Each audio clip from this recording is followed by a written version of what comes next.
What would you say would be the foundations to become a successful immigrant anywhere you decide to move? I think to be a successful immigrant, you have to play a balancing game all the time. Obviously, you have to work hard. From what I'm hearing you say, you've always had a really close relationship with books and reading. Well, when I was a very little girl, I had a little book called Barbie Goes to a Party that my parents bought me. What do the cracks in your life have to do with who and or what type of a career you chose to get into? But you're a great interviewer. These are such good questions. Thank you so much. I will tell you one thing, there's nothing that has changed my world like reading books. The way it works in publishing is they don't care what you think about the cover. The marketing department owns the cover. They do ask, and for dwell time, fascinating you asked, a fantastic artist named Janae Nichelle designed my jacket. And what I said to her is, look, I feel the jacket should have something about Cuba, something about art, and some tools of restoration. And she designed a few things. And then they showed the cover to Simon and Schuster, who is the distributor, and they said, we want people on this cover. We want family photos on this cover. Yeah, and she did an incredible job. I mean, that cover is so beautiful. Ladies and gentlemen, welcome to the Immigrant podcast. Today we have the honor of speaking to one of the legends in the art world, and we will delve into the fascinating world of art and restoration, culture. We will look at her past, her present, and as an immigrant, what that looks like. In today's episode, we are thrilled to introduce to you the remarkable guest, Rosa Lowinger. I hope I pronounced that right. Who has a passion for restoring historic places and historic people. Artwork. She is a true storyteller, weaving together a tapestry of colors, materials, joy, and calamities. I am so very excited to have you on our show. Rosa, what did the journey for you look like migrating from Cuba and now in the US? Thank you for that great question, Martin. So I came to Cuba, from Cuba to the United. I was born in Cuba. My parents were born in Cuba. My grandparents were immigrants to Cuba, and we came in 1961, a few years after the Cuban Revolution. My parents tried at first to make it work. They wanted to make it work, but at a certain point, it didn't seem possible for them anymore, and I'm happy to go into that later if you like. And what I remember, I was a very small child, and I remember, from my perspective, we were with my family. When you're a little child, everything you feel is based upon what your parents feel. And of course, as immigrant children, depending on how you come, and my immigration wasn't, it was on the low end of traumatic, if you will, although we had to leave our country all of a sudden. I picked up a lot of the fear of the people that were coming. And of course, it was the kind of my immigration that we came from a stable country, because it was stable-ish before the revolution, to total instability for our family. So for me, as a small child, I remember two distinct things. I remember thinking, what's the big deal? Miami is beautiful. It looks exactly like Havana. Why is everyone so upset? And also feeling constantly the throbbing sense of people's anguish. As a child, as a 6-year-old in a new country, in a new city, that you're looking back and you can't really see the differences. I'm suspecting you read the difference from the energy around your parents and or your community. How did that influence who you were then and who you have become now? You were asking a question about the energy. I was, by the way, 4, not 6. I was 4 years old when we came. And you were Okay, asking. yes. Temporarily sometimes comes with cracks, and as you put those cracks together, it becomes permanent. What do the cracks in your life have to do with who and what or what type of a career you chose to get into? It's a great question because it speaks directly to the book about repair, right? So, Hmm. as I write in the book, when I was a young child growing up in Miami, One of the difficulties of my childhood was that my mother was extremely volatile and angry and scared because she had been raised in Cuba in the most abject conditions with, in orphanages and tenement houses, and that type of loss and anguish imprints a type of behavior onto people. And so many people whose families are raised in terrible poverty know this feeling that you never lose it, that fear that all of a sudden everything is going to be terrible, and this constant low grade worry that people have about everything. You can never just enjoy the day. And that was what my family was like. My mother was just angry, worried, nervous. And it colors your way of thinking. And all I wanted to do was get away from Miami because, you're raised in Miami back then. I was raised among immigrants, Cubans particularly. This was way before the Haitian migration, the Colombian migration, all these other groups that now make the mosaic of Miami. And I remember thinking, why are you guys constantly talking about Cuba, Cuba, Cuba? We're here. We're in the United States. We're privileged because, Cubans are privileged immigrants. They always were. Not so much now anymore because laws have changed, but Cubans had an open door to come to the United States where nobody else did. Everyone else would be deported or have to wait in line. And my thinking was, what's everybody so upset about? So when I left for college, I found this career about repair, about fixing things. Now, at the time I didn't put those two things together, right? At the time, you're 20 years Yeah. old and Yes. it makes sense, Yes. Right. wrong. Yes. Yes. And we'll come back to your mother. I want to go back to your dad, Miss Rosa.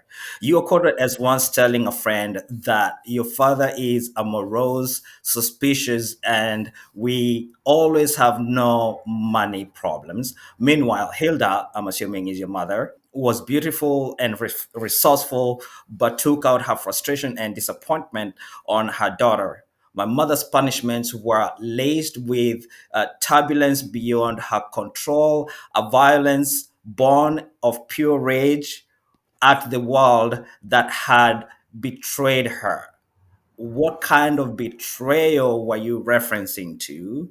And to bound onto that, the sort of thing that feels like it will escalate dangerously toward irrevocable tragedy. I'm just curious, as a little girl growing in that type of an almost violent type of a feel, how did you discover peace to be able to stay focused and find your way into college and not do what most people do, which is I'm gonna take off and completely disregard where I came from. God, you're a great interviewer. These are such good questions. Um, so when I was a little girl, the way I coped with all of that was drawing. I discovered drawing at an early age, Hmm. and that gave me a modicum of solace and peace within my family. And of course, I had lots of friends in school, um, and that was really my way of coping. And so, to me, the unusual thing about my parents is that they allowed me to go away to college because in my community, girls especially did not get to go to college. They were not allowed to go to college. Away. You could go to college, but you couldn't leave the house. Or if you could leave the house, like you could go as far as Gainesville. I grew up in Miami. Gainesville was like the limit. You Yeah. couldn't cross this, as it turns out. I do. I Okay. did. Do you think them allowing you to actually move all the way to Boston was actually nudging you to move into your future, into your life by yourself, allowing you to step away from what conservative ideas they may have coming from their past? Yeah. That's Yeah. why repairs. Yeah. Miss Rosa, if you're speaking to an immigrant who's just coming to the US or an immigrant who's going anywhere across the globe, in today's world, we have about 50 million people that are considered immigrants across the globe. Some of them are going through the seas from Africa into France. Some of them are going through the Mexican border. It doesn't matter where. It could be Mexican border to Canada. It could be Mexican border to the US. But if they're coming into a foreign land, they have the ideas of what it takes to become successful. But having lived that journey, having lived that story, what would you say would be the foundations to become a successful immigrant anywhere you decide to move? Wow. Okay. First of all, um, I think to be a successful immigrant, you have to play a balancing game all the time. Obviously, you have to work hard. That's just, you have to work hard and you have to learn the language. You have other traditions, but what you, You know what? We should have met a few years ago because I'm one of those immigrant parents that have failed in that it's never too late. call to teach your children the language that you. Yes, of course, How old are you? definitely. Yeah, Now I'm I'm just sorry. curious. I have a 12 and a 23-year-old. I'm just curious. When you're first generation immigrant, how do you mentor second generation immigrants into understanding what it takes to become successful? Okay, Yes, how do yes, you, yes, interesting yes, that you yes. said, how do you mentor? Again, it's okay. So the second generation automatically is American. They speak English, you know. The way I mentor them is in terms of my professional demeanor is again to see what their traditions have to bring to the table, because we who come from all over the world have traditions that are different, and they are what make your life, not just your work, your life and your work, rich. So you may have, so for example, to give you a very mundane example from my own field, you may have a particular unusual thing that your grandmother has, some leaf that she pulls off a tree and cooks into a something that is actually something of great value to us in our work and to us in our lives. So I always tell people to kind of bear with it. I also say this: you have a sorrow in you.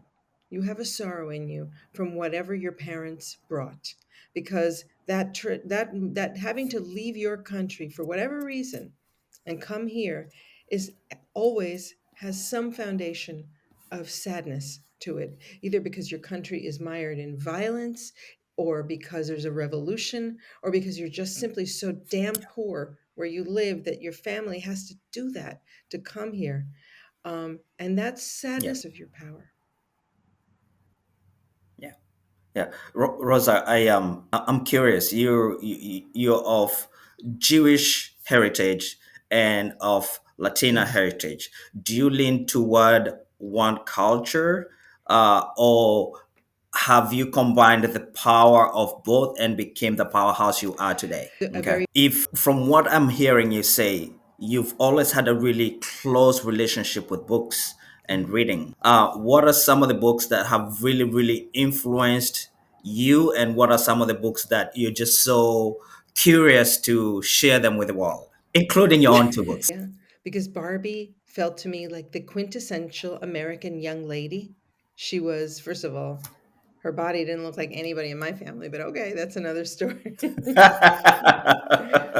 But in Oh right, my but in this, goodness. you know, what are my favorite books? The novel Love in the Time of Cholera by Gabriel Garcia Marquez to me is a just near perfect work of literature. Um, Martin, did you say you're Hmm. from Nigeria? Kenya, sorry. Kenya. Like, to me, a goddess of literature and the written word, and her writing about the immigrant experience, which I discovered rather late in my life, like maybe 10 years ago, was a total turning Hmm. point and game changer. And of course, the writer Primo Levi, the Italian, there's so many writers, I don't even know where to begin, but but the writer Primo Levi from Italy, this, Hmm. me- who wrote many memoirs, one of them called The Periodic Table, which is extraordinary. And also, oh my goodness, this is a recent influence on me. A book by he's a fellow Row House Books writer called, his name is Jermaine Fowler, and he's written a book called The Humanity Archive. And he's not an immigrant, he's an American born, but if you would love this book and this human being. This is an incredible retelling of Black history around the world that is powerful and it should be required reading for everybody. Wow, excellent, excellent. All right, very good. I So, could fill the entire. I would never be bored listening to anybody reference books. Is I am fascinated by books too. Totally. It's incredible the amount of knowledge, wisdom, um, cultures that you can discover by immersing yourself in people's art when it comes to writing and Right. reading. Let's go back to your Sure. father. You talk a lot about your mom, but you don't talk a lot about your dad. What role did he really play into your life and in the community that you grew up in?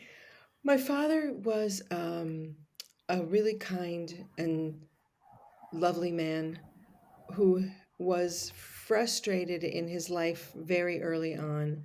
He had that experience. Remember, his father was an immigrant to Cuba. So when he was born in his country to immigrant parents.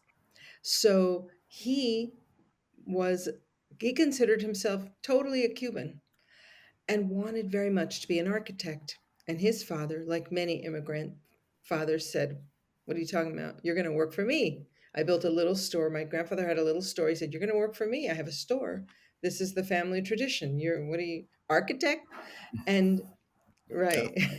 My grandfather, who had come from Eastern Europe to Cuba in 1926, and he came when it's all about immigration, this book, because he came when the immigration laws in this country were very strict in the 20s, because in the 20s the United States was nuts about immigration the way they are now, like they didn't, but what they didn't want was Eastern Europeans. So my grandparents came to Cuba.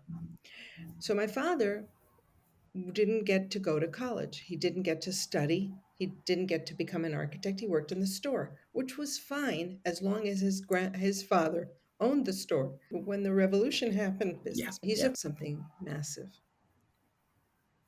Yeah, yeah. And you can hear that in your voice. You must have been really close I to him, was. of course. Of course. So let's kind of pivot a Sure. little bit and go back to what your career has been and part of the things that you've done.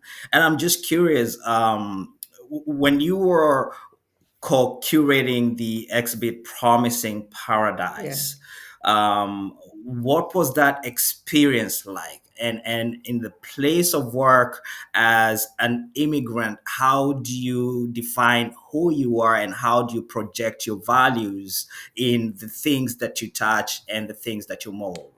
So I've noticed that in everything that I write, in the few books that I've written, and in everything that I curate, I am very tied into the idea of having the immigrant experience be imprinted onto the place where we are, because all of my books have been about people coming from one place to another, and curating the Miami Marine Stadium show Concrete Paradise, where I focus on the way this one building built by a Cuban architect influenced an entire city. It's really about taking cultural objects and using them as reference points for bringing ideas and people together. And we need. Yes, here's something that I found really interesting. Looking at both your books, I wanted to understand: did your past, did your future have anything to do with the determining and designing of the covers for both your books, especially dual time? First of all, the way it works in publishing is they don't care what you think about the cover. They own the marketing department owns the cover. They do ask. And All what I right. did to Mm-hmm. Simon and Schuster, who is the distributor, and they said, "We want people on this cover. We want Mm-hmm. family photos on this." Yeah, and Faces. job. Yes. Use a font that referenced mid-century modernism, because the book takes its inspiration from the 50s in Cuba. But I think that Okay. cover is. Yes, they're And the fantastic. second. Yeah, that's just fantastic. So when you're thinking about the past, you're also thinking about the future. How do you not lose yourself as you're moving forward, and trying to remain a professional either in a workplace or in the marketplace? How to not lose yourself when you're a professional in the marketplace.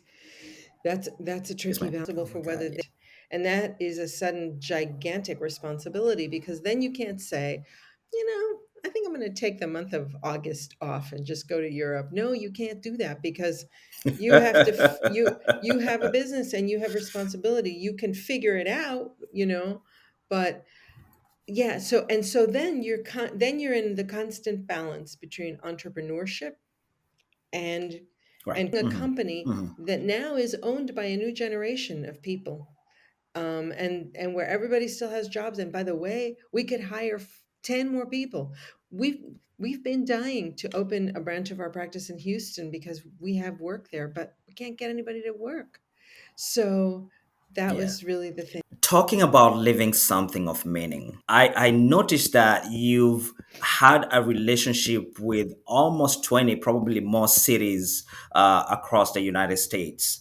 I'm just curious, was there any one city that you are bonded to and that you did work there that you thought was fascinating and the rest of the world should come and see the final product of what that is? I've got fascinated with that because I've lived in Hawaii.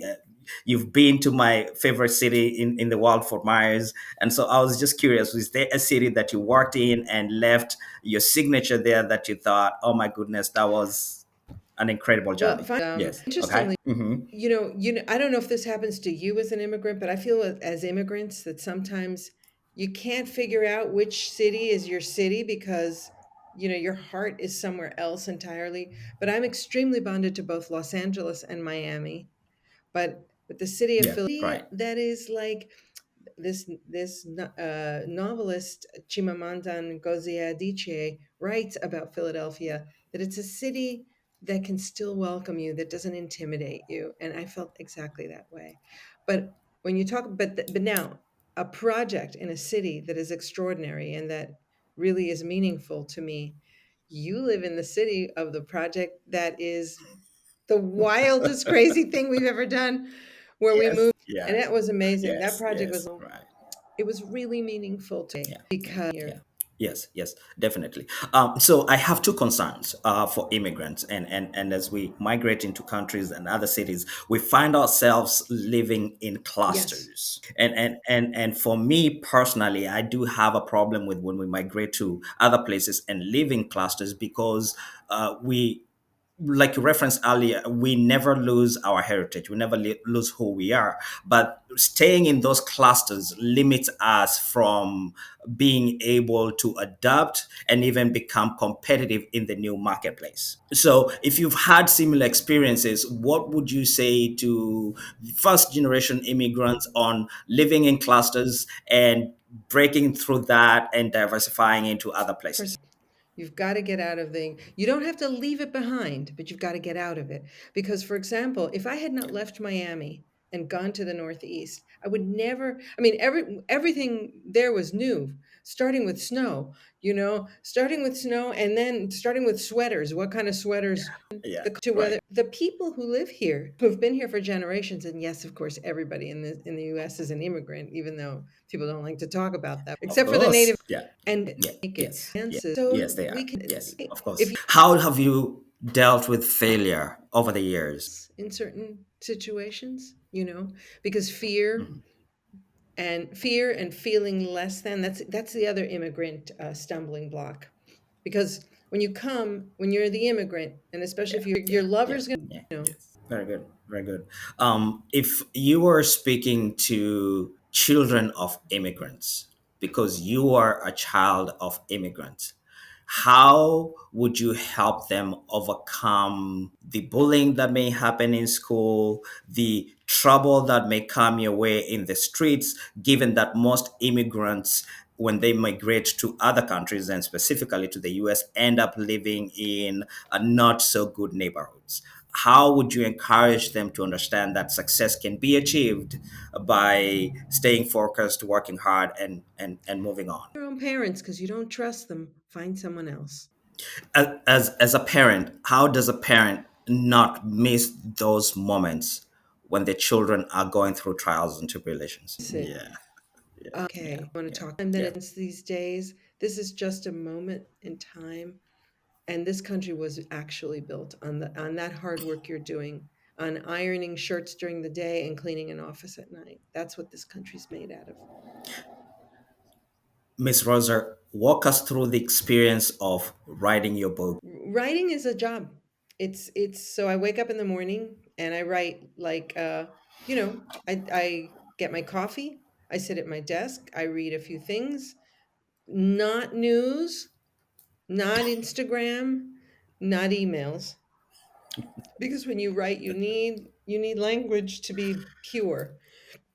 So you read a little bit Right. of, and then I get to work, and I usually have a word count that I try to hit every day. Um, you don't always hit it every day, but if I can get there by the end of the week. So I think of it as the only way I find that books get written is you have to sit there and do the work. I usually have about 4 hours. Why are books important? Books are important for many reasons, but books that are either novels or stories or memoirs is the only type of art where you get deeply into the heart of another human being. Yes. And when you understand, and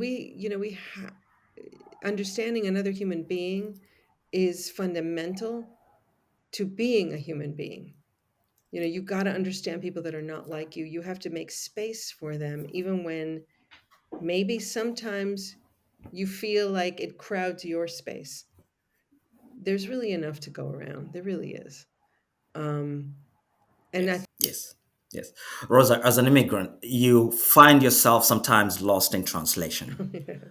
You don't really belong in the new culture you've brought yourself into, and looking back from the culture you come from, you cannot relate with it uh-huh. anymore. How does this diversification or disification of emotions confusion allow you to remain sober, focused, and driven toward becoming the future you? Well, that's where being a writer helps because uh, those kinds of like language, lost in translations. That's where yeah, that's your superpower, if you will. That's where your special talent is. So it never derails you as a writer. It's only the meat of the matter, right? In Yeah, work, that's yeah, where you want to have brothers and sisters and family and friends that are there for you, that see you. yeah, yeah. Very good, Balance. very good, very good. Rosa, I have so much to ask you. I think we should do this again. Listen, I am so very grateful for you and for the time we spent together. I'm just curious if and when our audience wants to check you out, where do you want them to find you? Go to my website, which is just my name, rosalowinger.com, and that has all the works I've written, some short essays, and it has an events page about where I will be presenting. That my next presentation is in Chicago on Monday at Yes. Okay. Wonderful. Thank you so much. I will tell you one thing. There's nothing that has changed my world like reading books. I truly do appreciate curators like yourself and the beauty you bring into the world. Thank I am you. so glad and so grateful we had this conversation today. I am looking forward to our next I am too. conversation. From the bottom of our hearts, we want to thank you so much for your time. Thank you. You guys, I'm honored. I'm really honored. Thank you so much.